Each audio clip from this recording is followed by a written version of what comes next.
โดยซอยกันพี่น้องเอ้ยซอยกันว่าเป็นยังน้องอ้ายตอนนั้นเอาแยกออกก็ได้คันว่านั้นคันยันมันว่ามัน ไว้บนเอา2แผ่นนี่ก็ได้โอ้ยอยู่ซื่อๆก็ได้นะไอ้อาจไปให้กำลังใจกับพ่อนะเฮาว่ะ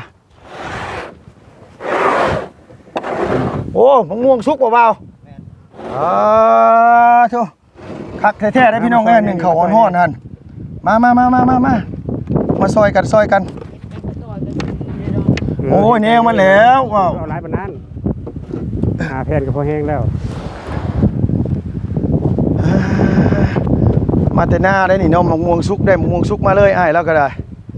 คักพุ่นแล้วหนึ่งข้าวอ่อนๆยัดโบกขึ้นน้อย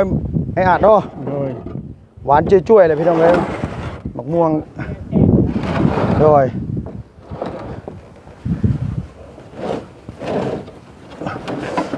ผู้บางคนบอกโอ้ยคะแนนไปกินหมกม่วงยัดเข่าตัวว่าสันว่า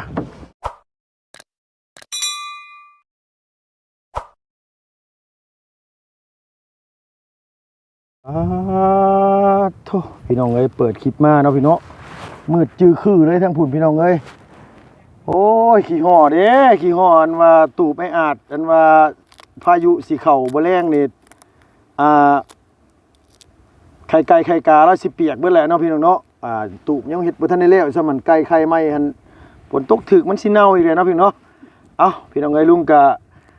ขออนุญาตนั่งเซาเมื่อยก่อนพี่น้องโอ้ไปมั่างเฮือนมาแต่บ้านน้องผือพุ่นพี่น้องเอ้ยหรือว่าบ้านดงมักยางเนาะพี่เนาะมันติดต่อกันพอดีมีทางไอ้ใหญ่ใจดีเพิ่นอยู่ทางบ้านดงมักยางเพิ่นอยากบริจาคเครื่องเฮือนว่าซั่นว่าเพื่อว่ามาให้ทางไอ้อาจกับอันว่าทางเอื้อยเราได้อยู่ในเซาลุงก็อาสาแก้กระเบื้องมาก่อนเพราะว่ารถมันเต็มพี่น้องเนาะเฮาก็แก้กระเบื้องมาก่อนคันว่านี่สีผ้าเอาลงแล้วก็สีผ้ากลับไปแก้ไม้แก้ตอกมาซอยกันลุงแล่นมาก่อนพี่น้องเอ้ยรถก็บ่ดีก็สร้างมันเนาะพี่เนาะพี่น้องเอ้ยจังได๋ก็ติดตามเมืองน้ำกันว่าสีเล้วบ่มื้อนี้เนาะมางเฮือนมางซ่านก็ได้ทางเบาเตียงเบาบุญวันปลาเบายาวเบาลีน้องเมฆหลายๆคู่หลายคนอยู่พุ่นอยู่ลุงมาผู้เดียวคนโตนเลยเผาเอา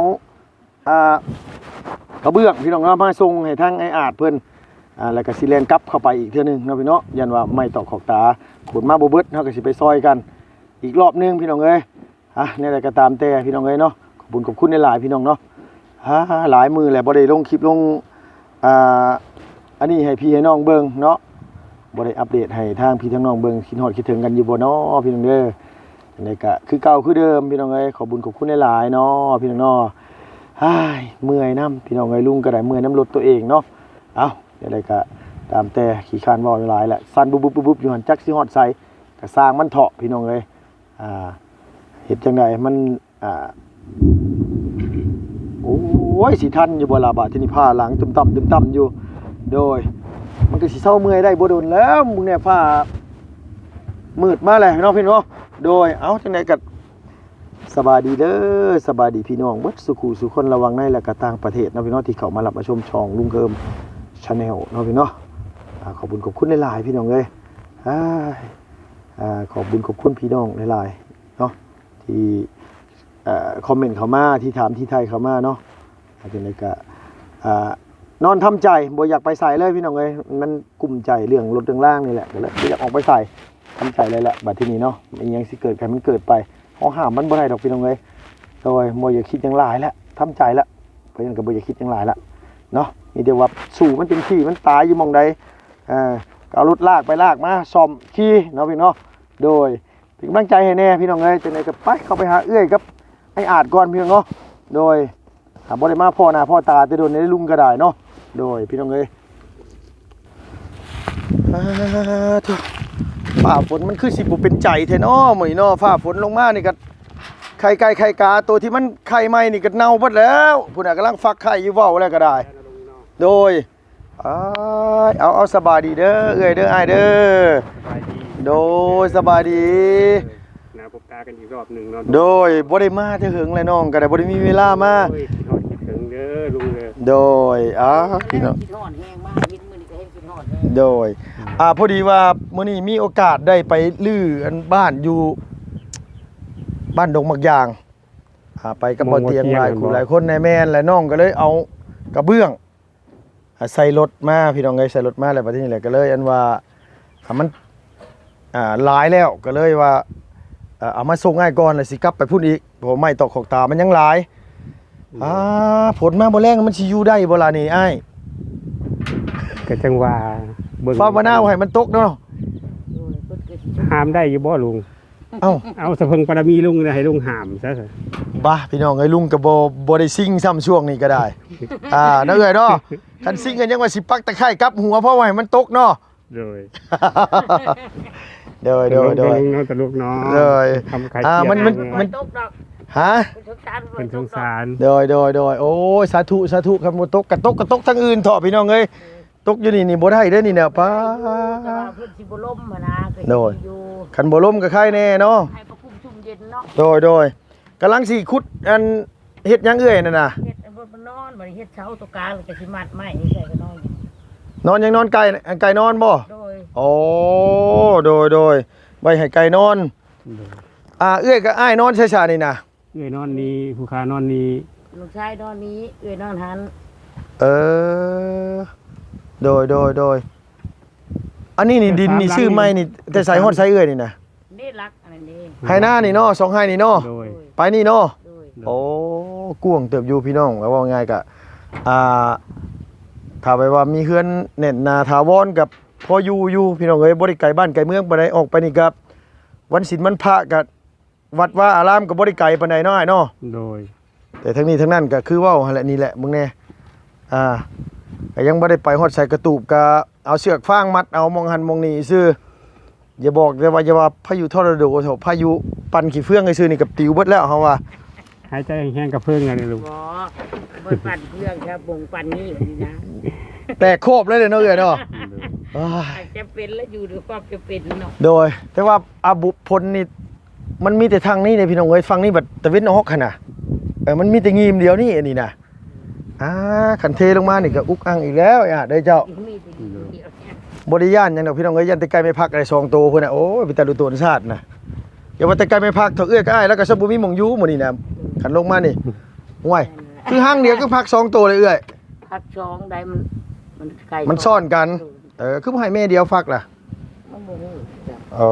เฮา บ่ทันเลยแล้วมันฆ่าคุก มัน เงิน มันขุบซ้ายขุบขวาอยู่เนาะ แล้วก็เลยบ่ทันเฮ็ดทางให้เขาก็ห้างมันก็มีซ้ำนี้ โดย ว่าสิเฮ็ดตื้อเปิดค่าแปลงเฮือนกำลังช่วงนี้กำลังช่วงแปลงเฮือน เพิ่นใส่เข้ามาเฮือนในพี่น้องเอ้ยอันนี่น่ะ โอ้ยบ่ได้ โอ้ย ไปยังก่อเพิ่นว่าคันสิว่าเที่ยงนาบ่เฮาบ่มีนา โดย คันว่าสิมีเที่ยงเมียเพิ่นเป็นบ่คือเที่ยงนาแล้วก็เลยเฮือนบัด เอาเนาะ เที่ยงเมียบ่คือเที่ยงนา โธ่ ย่าเด้อค่ะ โดยมีแต่ว่าเฮ็ดจังไดเด้เอื้อยมาพี่มาอันว่าน้องสิหันว่าให้อาสาจับกล้องให้น้องเนี่ยเพราะว่าน้องมาผู้เดียวแล้วเฮาสิเอาขนนี่ลงมาก่อนโดยยุดตัวนั้นก่อนโดยเพราะว่าหยังยันฝนมาเลยยันทั้งนั้นมันบ่แล้วสิแล่นกลับลงไปเอาพุ่นอีกแน่พี่น้องเอ้ยเอากระเบื้องลงก่อนน้อยอาจเนาะ โดย แต่อาจเราเฮ็ดให้บ่ได้พี่น้องเอ้ยเราจับบ่ได้เพราะว่าอ้ายเรามือสั่นเนาะนี่แหละพี่น้องเอ้ยเอากระเบื้องมาเอาไว้ใส่เอื้อยเจ้าคิดว่าสิเอาไว้ใส่ เบิ่งนะ โดยเอาไว้หมองนี้ก็ได้เนาะ ได้เป็นหยัง โดย ซีก็บ่เกะกะบ่เกะกะก็ทับสักกะซีเลยว่างไปสักกะซีเลยก็ได้เรื่อย ยันว่ายันมือหน้าหกไปยันเพิ่นเอาดินเอาดอนมาถมที่ถมทางแล้วยันมันย้ายออกย้ายเข้า เอาไว้นี่นะนี่ไงนี่ไงนี่เอาไว้นี่เอารถบ่ยาวนี่ออกเอาไว้นี่ โดย เอว รถไผซ่านี่น่ะ รถบ่ยาว รถเบายาวป๋อมาจอดไปชังอยู่นี้อันนี้น่ะโอ้ยเนาะเพิ่นมาจอดไว้นี่แล้วเพิ่นนั้นว่าไปกับบอลี่เนาะเอ้ยเนาะ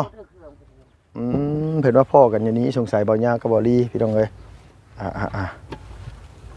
สิพาขนลงพี่น้องบ่แม่นหยังดอกเพราะว่าทางพุ่นก็ยังบ่ทันได้แล้วซ้ำก็เลยสิฟ้าวแล่นไปพุ่นแน่ไปซอยหมู่ซอยพวกอยู่พุ่นน้ำแน่เพราะว่าเฮาบ่คนมาก็มันแก้หยังบ่ได้แหละ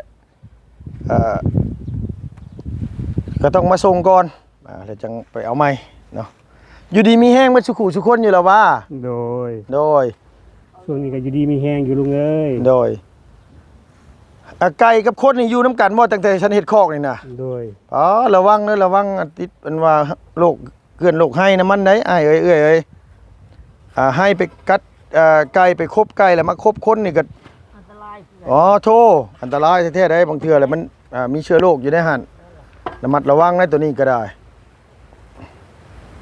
โดยมามื้อแรงนี่จักสิอยู่จังไดพี่น้องเอ้ยนี่นะผู้โอ้ยเนาะ บ่อยากเว้าเนาะลุงเนาะ บ่เว้าเลยนะบ่ต้องห่วงเลยนะเว้าง่ายซะ ให้ภาพมันบรรยายเอาเนาะลุงเนาะ โดยให้ภาพมันบรรยายเอาเลยพี่น้องมาเว้ายังบ่ออกแล้วแบบนี้เอามาเอ้ยมาจับพี่ไอ้อาจจะจับได้อยู่เจ้า บ่ได้ บ่ได้เนาะไอ้อาจจับบ่ได้พี่น้องเอ้ยมาทางนี้มาทางนี้นี่แหละมาจับอยู่นี่เอ้ยมาเจ้าจับอยู่นี่เด้อขอมือกล้องใหม่เนี่ยพี่น้องเอ้ยโดยบ่ได้เป็นมือกล้องเลยบ่เป็นหยังไงบ่ซอยก็ได้เดี๋ยวน้องเฮ็ดเองก็ได้เฮ็ดว่ามัน มาซอยแน่นี่มาซอยแน่มา โอ้มาซอยก็ดีคือกันนี่แหละเนาะปึ๊บว้าวทู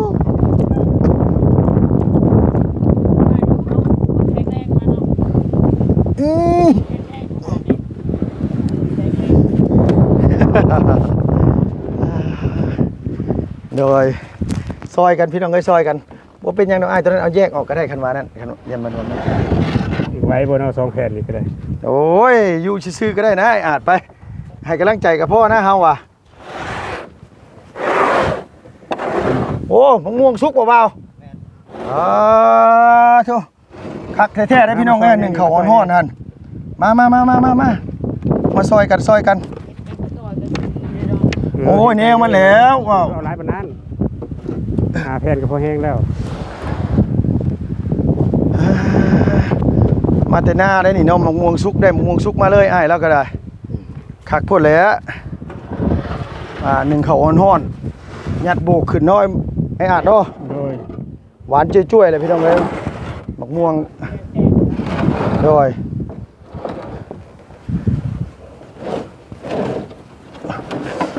ผู้บางคนว่าโอ้ยคะแนนไปกินหมกม่วงยัดเข่าตัวว่าซั่นว่าคักอีหลีได้ล่ะ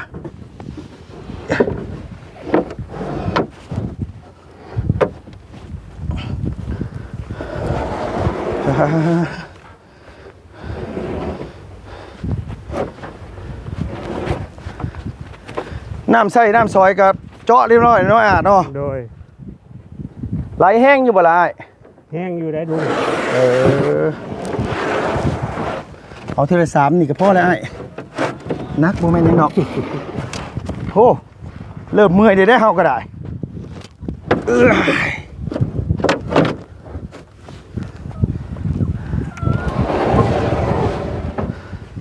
ทีละแผ่นก็ได้นะลุงเนาะ ได้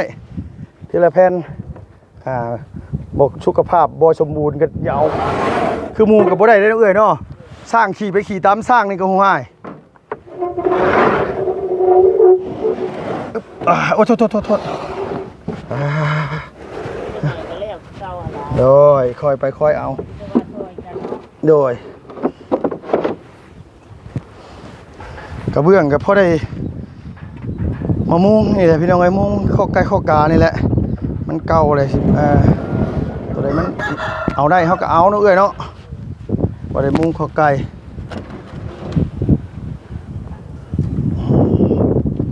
ปะโทนักเลยได้บาดนี่ใช่ก็พี่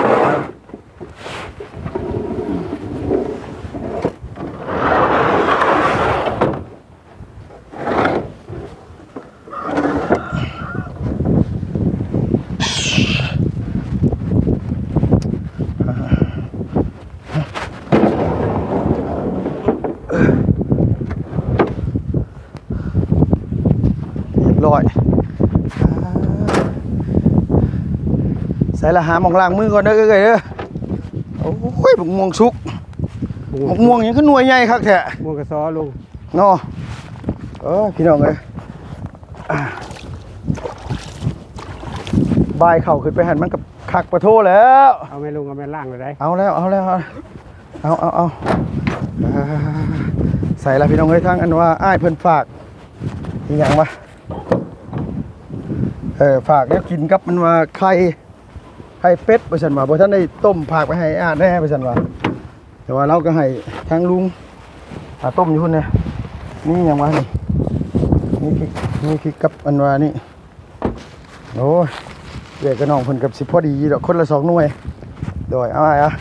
โอ้ยอันนี้ก็อ้ายเพิ่นเด้อเจ้าของเฮือนเพิ่นฝากมาให้โดยอ่าเมื่อยเด้อเอ้ยเอ้ยได้สำนี้แหละ ผมก็ตกใจที่ของฝากของต้อนเนาะ โดย มาก็มีของฝากของต้อนทุกสิ่งทุกอย่างมีแต่แนวแซ่บๆเด้อ โดย ตกใจหลายๆเด้อ โดยอันนี้กระเบื้องพี่น้องเอ้ยลุงก็ขนมาก่อนเนาะเพราะว่าเฮาย่านมันขนมาบ่เบิดมันยังหลายไม่ตอกขอกตายังหลายแต่ก็ยังรถบอดี้คันหนึงอันนี้เป็นกระเบื้องทางยายอ้ายยายจะดีเพิ่นให้ลื้อเฮือนลื้อซ่านพากันไปลื้อโอ้ยฮ้อนแห้งมื้อนี้เนาะอาเนาะ โดยห้อย แต่ว่าแรงๆมาดอกอยู่เมืองอุทุมพรคือฝนสิตกเลยล่ะพี่น้องอยู่ทำบ้านโคกนี่ยันตกแล้วอยู่บ้านโคกนี่เฮาว่า โดย เนาะมีส่วนพอผลไม้มาทางนั้นมื้อนี้โดยเมื่อยไปอ่านไปนั่งอยู่หุ่นไปนั่งน้ำกันพูดแหละเนาะโดย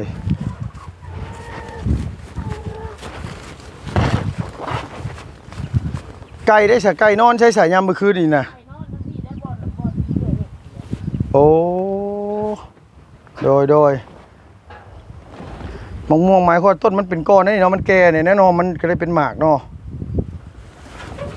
ก็เลยสุกก่อนอันมองนี่หน่อยอาจจะนอนเนาะ โดย ทางนี้เนี่ยคือสิไข่แน่พี่น้องเวลาฝนมากก็คือสิมีหมองรี่หมองชดอยู่ทางนี้นะแต่ทางห้องเอื้อยแล้วพุ่นตีโพดโพมันก็สุดเลยทั้งผู้ได้ยังได้อ้ายกินข้าวกินน้ำข้าวเที่ยงมื้อนี้ ได้หลายอย่างอยู่บ่เตียงเพิ่นซื้อมา โอ้ ซื้อมาให้สร้างเลยกินเพิ่น โดยสร้างเพิ่นมาย่อเฮือนให้บ่ โดยสร้างเพิ่นมาแล้วก็ประกอบ ประกอบเสา โดย โดยเพิ่นพาสร้างไปลื้ออยู่บ้านดงหมักยางพุ่นพี่น้องเอ้ย บ้านดงบางยางบอกว่าบ้านคนซิมบ่แม่นบ่ ดงหมักยางอ้าย ดงบางยาง โดยแม่นและเจ้าดงหมักยางบ่ได้แม่นอยู่พ้นสิมอยู่ทางว่าสิเอาให้แล้วนะเอ้ยเฮาว่าสิแล่นต้องไปพุ่นละเดี๋ยวนี้นะก็จังว่าแล้วจักมืดบ่มืดแล้วเอาถ้ามันแล้วพุ่นแล้วว่ะจักสิจักรอบพี่น้องเอ้ยนี่นะป้าโธ่ไก่กานะหุ่งกันเซลๆอยู่โอ้ยมีจักโตเลยอ่ะไก่อยู่เฮือนนี่ไอ้ หลายอยู่ในลุงเลยแต่มันตัวน้อยตัวใหญ่บ่หลาย ตัวตัวทำกระปั้นสำแขน ชำกาชำหยังนี่เนาะ โดย มันตัวพอดีอันว่าดื้อนี่พี่น้องเอ้ยตัวอันว่าใหญ่ๆเนี่ยกับบ่หลายเนาะ โดย จังหน่อยเขาเจ้ามาลงไห้ลงหน้านี่มันสิบ่ยุ้มเข่าเพิ่นซะบ่ได้ แจ็คเลยเด้อผู้ค้าก็เพิ่น ไล่เอาเลยเนาะ โดย ขอความเห็นใจจากเพิ่นนั่นแหละฮอดยามนั้นเพิ่นให้ครั้งเฮาก็จังครั้งฮอดยามมาเข้าพี่น้องเอ้ยบ่มันอยู่กลางทุ่งนาหน้าทุ่งนี่เจ้าของเพิ่นตุกเถียงนี่บ่อ้าย เจ๊งเลยครับ โอ้โดย เดียวกันครับที่ผู้ค้าซื้อผู้ค้าขอแบ่งปันเพิ่น โดยอันนี้ขอแบ่งน้ำเพิ่นเนาะ โดยขอแบ่งน้ำเพิ่น อันนี้นี่คือ ก็ได้น้ำได้อ้ายปากบ่เตียงอะไรมาเบามาจ้าให้ โดย แล้วก็ได้ผู้ใหญ่ทั้งช่องทุกๆช่องและทุกๆช่องสายบุญนั่นแหละ โดย ที่ว่ารวมมือรวมใจกันซอยเหลือผู้ค้าก็ขอขอบคุณขอบใจนำเด้อบ่ว่าสิเป็นลุงเฮิมหรือว่าไผก็ตามแต่ทีมงานสายบุญทุกท่านก็ขอให้เจริญอยู่ในงานที่การงานปราศจากโรคภัยไข้เจ็บให้เจริญทั้งศีลทั้งธรรม โดย ค้าขายร่ำรวย ครับ ฟังยอดได้ยอดแท้ขึ้นร้อยล้านพันล้าน โดย ธุ สาธุอ้ายเอ้ยมีแต่ว่าอันจังซี่แหละอ้ายเอ้ยมีแต่ว่าน้องก็สิแล่นต้องไปพุ่นก่อนเนาะ โดย อย่ามันบ่ทันเนี่ยนะเดี๋ยวมันค่ำมันมืดเดี๋ยวมันสิยาก โดย ฝนก็สิมาแน่พี่น้องเอ้ยฟ้าน้ำฝนคือกันได้ลุงก็ได้พี่น้องเอ้ยอันนี้ก็ ลุงเฮิมเด้อทั้งกำลังแรงใจและกำลังกายพร้อมเสียสละเวลาพร้อม เจ้า ซอยเหลือผู้ขาก็ขอให้เจริญรุ่งเรืองเรียนในงานให้สุขภาพทางกายแข็งแรง โดยเช่นกันเช่นกันเฮาก็ได้ช่วยกันนี่แหละคนบ้านเดียวกันเมืองเดียวกันพี่น้องเอ้ยเกิดมามัน เป็นมนุษย์ร่วมโลกกันนะเฮ็ดได้มันอันนี้บ่ได้เลยเฮาก็ได้เนาะ จังบุญแล้ว โดยเอาโอเคเอาสบายดีเด้อซะเด้อโดยขออนุญาตเอาไม้ในเจ้าอ่ะว้ายหายแล้วก็สั่นแห้งพี่น้องเอ้ยรักษาก็บ่ได้ว่าซั่นว่าเพิ่นรักษามาก็หลายปีแล้วแล้วก็ได้แล้วว่าเนาะโอ้ยเอามีแต่ว่าลุงสิแลนต้องไปพุ่นก่อนพี่น้องเอ้ยแล้วก็ว่างแน่บ่ได้แล้วว่าสะขี้เฟืองมานี่ใกล้กับสะออกอีกคือเก่าเนาะเอ้ยเนาะโดยโอเคได้สิเอ้ยเด้อเฮาไปก่อนเด้อซั่นเด้อเอาอยู่ดีมีแห้งเจ้าโดยพี่น้องเอ้ยมีแต่ว่าทั้งสร้างคำทั้งสองเสี่ยวเพิ่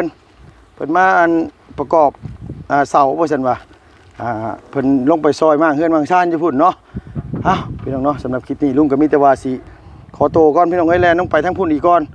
เพราะว่ายังบ่ทันได้แล้วบ่ทันได้สำเร็จเสร็จสิ้นนะพี่เนาะเดี๋ยวทีมงานก็สิว่าโอ้ยลุงเฮิมก็ไปเหิงแท้สิว่าอีกละโดยไปพี่น้องเอ้ยเนาะขอบคุณหลายๆขอบมุกขอบใจ FC ขออยู่ดีมีแห้งพี่น้องเอ้ยอย่าเจ็บอย่าจนลำรวยเนาะสุขภาพพลานามัยแข็งแรงพี่น้องเนาะไปแล้วพี่น้องบ๊ายบายสบายดีเด้อพี่น้องเด้อ